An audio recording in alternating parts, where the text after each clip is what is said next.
बिजनौर में नए 5 corona positive case सामने आए, जिसमें नूरपुर के 4 और एक चांदपुर से है। ये पांचों चांदपुर के इंजीनियरिंग कॉलेज में क्वारंटाइन किए गए थे।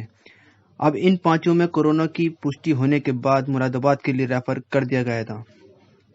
वहीं छूट के साथ वापस जनपद लौटे प्रवासी बने कोरोना वायरस के प्रसार का कारण और लॉकडाउन 4 में दोगुने हो गए संक्रमित।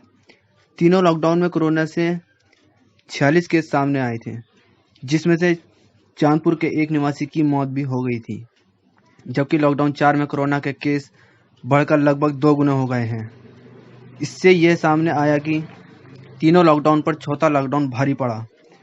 पहला लॉकडाउन 25 मार्च से 14 अप्रैल तक रहा, दूसरा लॉकडाउन 15 अप्रैल से 3 मई तक रहा और तीसरा लॉकडाउन 4 मई से 17 मई तक चला।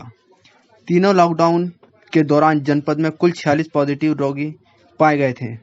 इनमें से 13 मई को सामने आया था कि मुंबई से आए रामपुरा नजीबाबाद निवासी प्रवासी के संक्रमित पाए जाने के केवल एक ही मामला था, लेकिन लॉकडाउन 4 शुरू होने के दूसरे दिन यानी 19 मई को प्रवासियों का कोरोना बम फूटा और जनपद के 11 स्थानों पर 12 केस सामने आए थे।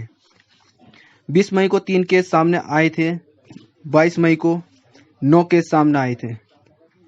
25 से 29 मई तक 25 पॉजिटिव केस सामने आए।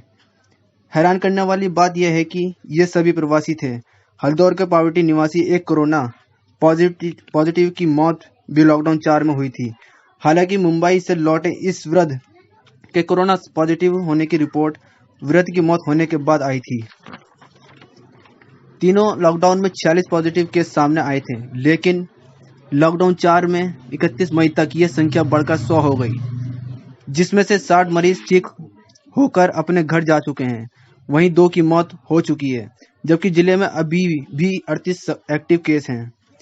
100 पॉजिटिव रोगियों का यह आंकड़ा जो कि बताने के लिए काफ़ी है कि कोरोना मुक्ति के और बड़े जनपद बिजनौर के कदमों पर प्रवासियों के प्रवाह ने न सिर्फ विराम लगा दिया, बल्कि आए दिन केसों की संख्या लगातार बढ़ रही है। लोगों से अनुरोध है कि लॉकडाउन के नियमों का पालन करें, सोशल डिस्टेंसिंग का ख्याल रखें, ज़रूरी काम से ही बाहर निकलें, मास्क लगाएं, स्वस्थ रहें, खुश रहें, अपने परिवार वालों का बहुत ख्याल रखें।